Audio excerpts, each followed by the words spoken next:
When it comes to Himekos' backstory, there are more questions that come up the more bits and pieces are revealed. For example, what is Himekos' deepest regret that Miss Dolly mentioned at Graphia Academy? Who is the mysterious friend that Himekos promised to come back to the next time the Phantasmoon is full? What did Himeko mean by borrowed life? How did Himeko survive the weathering curse? How did Himeko repair the Astral Express? Despite her illness, how was Himeko able to defeat the Herald of Death? And with the recent improv trailer, another question is added to the list. What is that glowing entity that breathed life to the painting of Himeko's future self?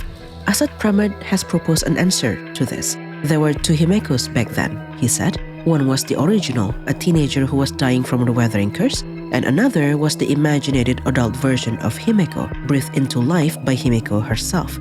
He believed the presence of the second Himeko could explain everything, from the defeat of the Herald of Death to the repair of the Express, but I disagree. The most troublesome part of it all, the inescapable curse of the Graphia family, is still there. In the supposed flashback scene where the two Himekos defeated the Herald of Death, we could see that the imaginated Himeko had the weathering curse on her body. In the improv trailer, this painted future self also has the curse. Imaginary or not, the curse never stopped haunting Himeko. Of course, I've also seen arguments saying that Himeko simply didn't cure herself of the curse. She died 15 years ago, and what we know as Himeko today is the Imagenae who's taken OG Himeko's dream and made it her own. End of discussion. And I'm afraid some of us are too obsessed with the Himeko is dead in every universe cliche that any deeper discussion of what might have actually happened to her cannot be had. Too obsessed even to notice that it was only a claim made by Asad Pramad. Ryusuke claimed that the real Himeko had been afraid of the universe and had died long ago in plain Arcadia, the quest summary says, and the word claim is important here. There are two other times this word is used in relation to Asad Pramad. First was in Ryusuke's loading screen. It says that he is someone who claims to be Himeko's father. Second was in the quest summary when Trailblazer met Graphia for the first time. It says that the person Trailblazer met was someone claiming to be Murata Graphia. In both instances, it is Asad Pramad in disguise. So Asad claiming that the real Himeko had been dead is something that we must take with a grain of salt. There has to be something more to this origin story of Himeko, and that is why I'm here today. Here is my super late theory of what I think happened 15 years ago and of the true nature of our beloved navigator, Himeko. I think the Himeko who's been with us since the start of this journey is the same Himeko from 15 years ago, the one who defeated the Herald of Death, who survived the weathering curse, fixed the Express, and eventually restarted the trailblazing journey. All of that she achieved with the help of the Stellaron. You know, after correctly guessing that Murata means the Astral Express, I have a good feeling about this one. So, let's get to it. The first step to answering any of the questions above, surprisingly, is by addressing Asad's doubt about Himeko's feat. During the flashback scenes that Himeko shared with him, there was indeed another voice with Himeko. Who is this redacted individual? Now, there are 5 figures of interest when it comes to Himeko's story. The first is, of course, the redacted person who was with her 15 years ago. The second is the nameless who guided her before she departed plain Arcadia. Third is the mysterious woman whom Himeko promised to return to the next time the Phantasmoon was full. Then there's Graphia, Himeko's ancestor who has a nameless badge in her corrupted form. And lastly, Evanesia, who knows Himeko but Himeko doesn't seem to know of. Everyone in this list is quite intriguing on their own, but the first that stands out to me is the mysterious woman whom Himeko promised to come back to. She stands out because this is what Himeko said about her. I promised someone that when the moon over my hometown was full again, I would go back to see her, to let her know I had made the most of this borrowed life and found companions I could trust with all my heart. Did you notice it? Why did Himeko promise to return specifically when the Phantasmoon would be full again? Is it simply to commemorate what she achieved in the last Phantasmoon games? Unlikely. That was a horrible experience that until recently, Himeko never talked about. Perhaps it is because the person she's coming back to only exists when the Phantasmoon is full. And don't we have exactly one person that fits that criteria? Evanesia, the arbitrator of the Phantasmoon games, who manifests in reality only during the Phantasmoon games. I can only manifest in the physical world while the Phantasmoon games are happening. Do you have any idea the kind of suffering involved in trying to binge over a decade's worth of fun and entertainment in just a dozen days? Now, I'm not saying that this woman is Evanesia per se. What I'm saying is that this woman is someone of a similar nature to Evanesia, an Imagenae. Evanesia only manifests in reality as she is now when the Phantasm Moon is full because of the accumulated wish power during that period. Perhaps the same is true with Himekos' woman of interest. Another thing that we know about this woman is that she is a redhead. At least so it says when Himeko was making that promise with her. Now, if you've seen the recent improv trailer, To the Onlooker, you would know that there are in fact two Himekos 15 years ago. One is the young Himeko and another was the painting of adult Himeko brought to life, presumably named Motoko going by the credit in the video. From now on, to avoid confusion, I will refer to this imaginary Himeko as Motoko. So, there's our candidate to the mysterious woman, a red-haired Imagenae named Motoko, the same person who suggested Himeko to join the Phantasm Moon Games. They had done everything they could to fix the express, but the train simply wouldn't start. Perhaps, if they won the Phantasm Moon Games, Aha's 1 minute of Eonhood could fix that. Let's join the Phantasm Moon Games and make a wish to the omnipotent laughter. And I know, this Motoko does look very much like the Himeko that we know. It's basically her, right? It is very tempting to jump to the conclusion that she is our Himeko. However, just like Asat's solution, Motoko also has the weathering curse on her body. So boiling it down to young Himeko died and Motoko took her place 15 years ago simply won't do. So for now, I will only assume that she is the mysterious helper and the woman that Himeko promised to come back to. The description of the trailer supports this assumption. It is addressed to Himeko, and since there are only the two of them in the trailer, we can assume that it is Motoko speaking. She said, "Himeko, I had a dream. A cosmic traveler was tinkering away, sending a few sparks flying into the darkness. The sparks ignited the express's engine and illuminated the traveler's face. I see you, and beside you are figures both tall and short. Then you chat about the stars." Now, remember what Himeko wished to share with this Motoko? She wanted to let her know that she had found companions she could trust with all her heart. Those figures both tall and short whom she chatted away with about the stars, those are the companions that Himeko has found on her journey, her nameless companions. She has found those companions just as Motoko dreamed she would, and she wanted to tell her all about it. This conversation, perhaps, is what's recorded in Himeko's character story. That redacted person that Himeko was talking to, it could be Motoko. Himeko also said that she wanted to let this friend know that she had made the most of this borrowed life. This is important. What Himeko has now is a borrowed life, which means she should have been dead because of the weathering curse, but she's still alive now because she's gained some extra years to live. Upon agreeing to join the Phantasm Moon Games, one of them said to the other that she could take her place. Let's join the Phantasm Moon Games and make a wish to the omnipotent laughter. In the time we have left, roll the dice one more time. Then you can take my place. Who said that last line to whom is not clear. However, considering the borrowed life comment from Himeko, I think it was Motoko who suggested to Himeko to take her place. One way or another, they achieved this. Himeko got to live on while Motoko stayed behind in plain Arcadia, waiting for Himeko to come back to her the next time the Phantasm Moon was full. Now, what exactly did Motoko mean by taking her place? Initially, I thought it was some sort of soul-swapping ritual, that Himeko's soul would switch places with Motoko's, so Himeko would depart in the body of her imaginated self. It sounds plausible, but why would they do that? I mean, both of them had the weathering curse, right? If the curse could be cured, and I know it can be, that means Himeko's decaying body would stop decaying after the cure was given to her, which means she would have no need for Motoko's imaginated body to continue on living. She could just live. It won't be as much as a borrowed life that she's been living now. And then I recalled how Motoko was brought to life. See, Motoko is an Imagenae, right? I think we can all agree on that. She stepped out of the canvas on which Himeko had painted her future self. And what is required to imaginate a painting? Wish power. The thing is, the amount of wish power required to imaginate something varies on the size of the Imagenae. The bigger you want it to be, the more wish power is needed. Case in point, Himeko exhausting all of the wish power she had accumulated during the Phantasmoon games to summon the giant mecha that defeated the Herald of Death.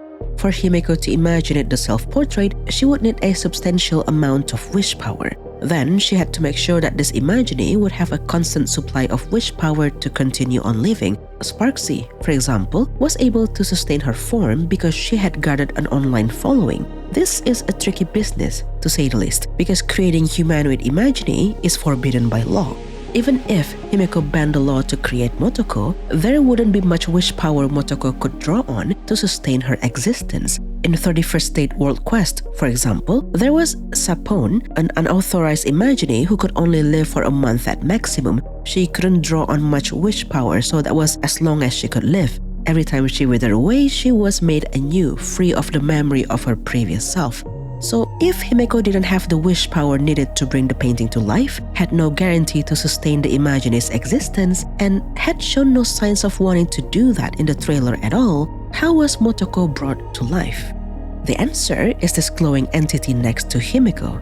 This entity was the one who touched the canvas and imaginated the adult version of Himeko.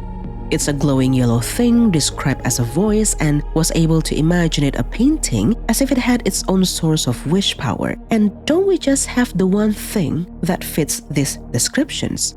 The Stellaron, the very thing that Trailblazer used to siphon everyone's wish power in order to defeat Full Wish, the glowing yellow orb that can speak to people. Its whisper known as the voice of the Stellaron. Surprise, surprise, there is a Stellaron in Plain Arcadia. Or not, there are those cavern of corrosions and calyxes all over the planet, a telltale sign of the Stellaron. At this point, what would be surprising is if there isn't a Stellaron in future planets that the Express visits. This particular Stellaron could be the same Stellaron that was in the story of Unrude and his Maskful's friends.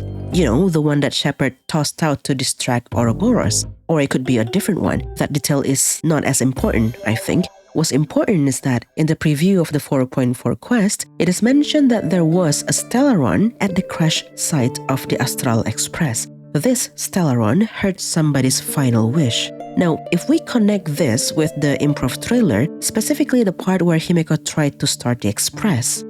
The Express still won't start up. This silent darkness. I guess it's my final stop. But I still find it hard to accept. Her final stop, Himeko said. All she had wanted was for the train to start again and for herself to embark on a journey with it. She had imagined an ideal future of herself where she would become a navigator of the Express just as IC had been. That was her only wish, her final wish. Yet she couldn't make it come true and she just couldn't accept that. The Stellaron heard that despair. Remember how Firefly reignited the swarm disaster in Penacony? She was trying to stop the strike that would hit a cocoon of the swarm disaster, or so the Dream Master had lied to her. She put herself between the blow and the cocoon, hoping that she would come out of it alive. Little did she know what was inside the cocoon was actually a Stellaron. The Stellaron heard her wish to stay alive and granted it by reigniting the swarm disaster because, in its core, the propagation is the path that yearns for life. That granted wish latched onto the only other existence in the room, AR-214, bringing her to life as the new queen of the swarm, while the Stellaron itself became the core that sustained her life. The Stellaron that was with Himeko heard her final wish and granted it by breathing life into the navigator in the canvas, latching onto it the way the Stellaron did onto AR-214. That is why, when the Imagenae stepped out of the canvas, the first thing that she said was, You'll definitely become a navigator. Look, just like me right now. Then, to further fulfill Himeko's wish, Motoko suggested them to join the Phantasmoon games in hopes that Aha's power could get the train running. So now we've caught up to the flashback that Himeko was telling Asat. Unfortunately, Asat was right in guessing that there were two Himekos, but that is as far as he was right about it. His claim on Himeko's death is still incorrect and I can prove it to you. In order to do that, we must go off on a tangent for a bit. You see, some time ago, I had reluctantly agreed with Asat on a two Himekos theory when I found the Christopher Nolan's movie that Plain Arcadia might be referencing. Hoya loved their Nolan's references. There was Penacony with Inception, then Amphorius and Not Cry in Genshin with Interstellar, and now this. The movie is called The Prestige. The two main characters of this movie are similar to Himeko and Asad. Spoiler alert to The Prestige in case you haven't seen it and don't want to get spoiled. I'm afraid you have to skip to the next part of the video.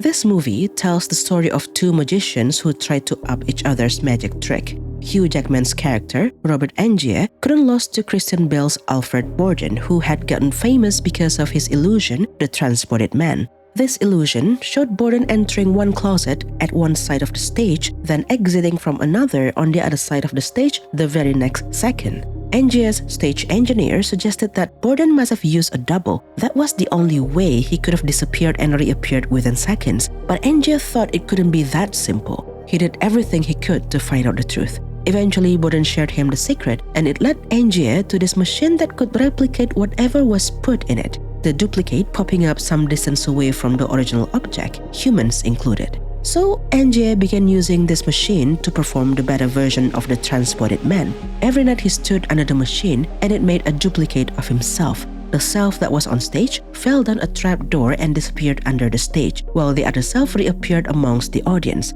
To keep this trick a secret, he left a water tank under the trap door for the self on the stage to fall into, trapping him to death. Angier reminds me of Asad Pramat. He used to be Android the Mask Fool, then Icy the Navigator, and now Asad Pramat the Lord Ravager, not to mention the many disguises he had done along the way. When Ryusuke asked him who he truly was, he couldn't tell. Much like Angier, who ended up not knowing if he was still his original self or if he was now a duplicate and the original had long disappeared under the stage at one point, locked in a water tank to death. In Asad's case, however, he didn't seem to care. What Sparkle said about the many identities she had is probably what Asad thinks of himself too. But if someone could become 10,000 characters, does the original even matter anymore? Borden, on the other hand, is Himeko. While Asad acted like he couldn't care less about how Himeko cured herself of the weathering curse, the truth is driving him crazy. He tried confrontation in their first meeting in the classroom and it failed. The second time, he tried to play the role of an understanding father, telling Himeko that he would wait until Himeko was ready to tell him herself. The third time, knowing that waiting would do him no good, he told Himeko that he also had the curse. Like, surely, Ryusuke's daughter, who had walked with him all over the academy, recalling the good old times, would not just stand by and watch her father die. Surely, Himeko would tell him the one cure to the curse. His relentless pursuit of Himeko's secret is just like Angier's pursuit of Borden's magic trick. The similarity between Himeko and Borden extends to the actual trick behind the Transported Man. Little did Angier know, Borden had lied to him about the machine. He never used one. His trick was as simple as the stage engineer had suggested. He used a double. But not just a double for the performance, it was an identical twin who shared one life with him. They took turns becoming the Borden that everyone knew. The one in the spotlight became Borden the magician, the other disguised as Borden's stage engineer. And here's why I believe that our Himeko is the young Himeko from 15 years ago instead of Motoko. At the end of the movie, without knowing about the twins, Angier got one of them executed. Since the public didn't know there were two of them, they only knew that it was Alfred Borden that was executed. It was later revealed that the one who died was the unknown twin, Frederick Borden. Alfred, who we met at the beginning of the movie, lived. He killed Angier to avenge his brother and told him the truth. Just like Himeko, she was the one who we met at the start of the game. She was the one who grew up with Asad as her father, and she will be the one to confront the Lord Ravager, which adds to the emotional conflict of the story. See, Himeko's dream of being a navigator was nurtured by her father in the first place. When challenged to figure out when Asad took up the Ryusuke mask, Himeko was shaken. That was the only time she ever was throughout the whole exchange. Heck, it was the only time she's ever been as far as any Trailblaze mission has gone. For the life of her, she couldn't have foreseen that her father, who once told her all the bedtime stories about the stars, the one who shaped her dreams to be that of trailblazing, had always been played by a Lord Ravager. Himeko, who's become the navigator of the Express, who spent years fixing the Express to restart its journey, only dreamed of becoming a nameless in the first place because of stories told by someone that is not even her real father. This is the core of the emotional conflict. Has her dream been nothing but some twisted joke orchestrated by the Lord Ravager, or was there a part of him, just a fraction, maybe, that genuinely believed that Himeko would be able to reach the stars? If our Himeko is Motoko, why does it matter that Ryusuke is a fake or not? Sure, she can be angry in Himeko's stead, but it doesn't deliver the same emotional impact. At the end of the day, it wasn't her that was manipulated by Asat all of her life. And if Himeko's fate mirrors Alfred, then Motoko's mirror Frederick, in which she has passed away. And this brings us back to what Motoko meant by taking her place. Now, we've already established that soul swapping might not be it, because it wouldn't be necessary if the curse could be cured. If she's cured, Himeko could simply live in her own body because it would no longer be decaying. However, something did happen that resulted in these things. 1. Himeko was cured of the weathering curse. 2. The Express could start up and restart the journey. 3. Motoko withered away, and the only way Himeko could meet her again is if the Phantasm Moon is full once more. And no, I don't think that something was Himeko winning the Phantasm Moon games. Himeko has clearly said that she used up all the wish power she had accumulated during the games. The only requirement for winning the Phantasm Moon games is accumulating as much wish power as possible. Even if you're the only supplicant left, if you don't have any wish power, you will not win. So it wasn't Aha's 1 minute of Eonhood. What else then could possibly fix an Eon-made vehicle, could cure Himeko of the weathering curse, and cause Motoko to wither away? Well, it's the Stellaron. We've seen how powerful its wish-granting power was in Penacony. It reignited the Swarm disaster to answer Firefly's wish to live. It got Sunday on his way to become the New Order to answer the people's wish for protection from the Swarm. It allowed Jade to summon Clipothed Hammer to subdue the newly born Enna, which was also an answer to people's wish for protection. Now, Motoko's existence was sustained by the Stellaron that was at the crash site. So what if, now that they could no longer get help from Aha, Motoko chose to give away the Stellaron to power up the Express instead? If it could reignite the Swarm, almost made Sunday an Eon, and summon Clipothed Hammer to Penacony, surely it could jumpstart Akivilis' train? And perhaps it could also cure Himeko of the weathering curse. Look, yes, I have been saying that Asat is wrong for claiming that Himeko died 15 years ago, but what if she did? His doubt on Himeko's survivability is valid if we consider how frail she was while fighting the Herald of Death. While doing admin work at the academy, everyone made sure she wasn't burdened with heavy tasks so not to worsen her condition. Yet now she was to take on an abominations of the abundance? Understandably, it sounded impossible. And perhaps Himeko did die in the process, leaving Motoko as the sole survivor of the Bloodstained Games. However, it could be a rebirth rather than a permanent death. Mawika in Genshin Impact died 500 years ago because it was a necessary step to ensure the completion of her plan. Now, you can argue all you want that she is not a Himeko variant, but her concept art says otherwise. At the very least, she is Himeko adjacent. So, if Mawika's death is not a permanent death, but rather a rebirth, who's to say that Himeko's wasn't as well? Two things led me to this thought. The first is Himeko's anger when Asat said Himeko died and never left Plain Arcadia. From the very beginning, Himeko never left Plain Arcadia. That is not something you should joke about. You know better than I do whether I'm joking or not. Her survival is not something to joke about because somebody gave up their life to ensure it, and that somebody was Motoko. She gave up the Stellaron that had been sustaining her life so that the Express could start again and so that Himeko could live and fulfill her dream of becoming a navigator. And if we look at Himeko's design, her standard character form specifically, and take a closer look at the flower on her neck, doesn't it remind you of something? It sure does me. It reminds me of the Fragmentum. It shares the Fragmentum's yellow and black color scheme. We know that Fragmentum is created by the existence of the Stellaron. And this is the second thing that led me to this thought. Motoko had it on her person because the Stellaron imaginated her to life. Himeko has it because the Stellaron brought her back to life. With the Express brought back to life, the Trailblaze was reignited anew. Or as Pompom put it, the Express's heart started beating again. And if Himeko's death didn't already quote-unquote cure her of the curse, then perhaps reigniting the Express did. After all, the Trailblaze is the path that can cancel out the destruction, which has been proven by the Amphore's experiment that was meant to answer the question regarding the prime mover of life. While Xander had forcefully uploaded the destruction as the answer, the Trailblaze turned out to be an equally valid answer. The experiment conclusion reads, Conclusion 1. All life activities are attributed to entropy increase. The prime mover of life is destruction. Conclusion 2. Conclusion 1 constitutes only a particular proposition. If the initial proposition is changed to Trailblaze, it is equally valid, which is similar to what happened to Blade. The abundance's endless growth can sustain the voracity's insatiable devouring. Every time Blade's body was torn apart by the Leviathan, it would grow back stronger to sustain the chewing. Over and over again it happened until his body could sustain the voracity altogether, which made it a cage that could imprison Shuhu for all eternity. The side effect of this is that Blade is no longer Mara-struck.